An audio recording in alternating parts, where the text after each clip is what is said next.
ገብተው ብርቱን ነፋስ ነፍሶ እጅጉን ባህሩን አነዋወጠው 25 ወይም 30 ምዕራፍ ገዝተው እንደደረሱ ኢየሱስ ውሃው ላይ እየተራመደ መጣ ወደ እነሱ ሲቀርባቸው አይተው እጅግ ስለፈሩ እርሱ ግን አላቸው እኔ ነኝ አትፍሩ ከበሉት ወደው ወደ ታንኳቸው በድንገት ሳይደርሱ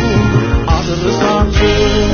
ወዳጅ ሆኑት ሂዱ ያላቸው ባህር መሃል ላይ በተሰላ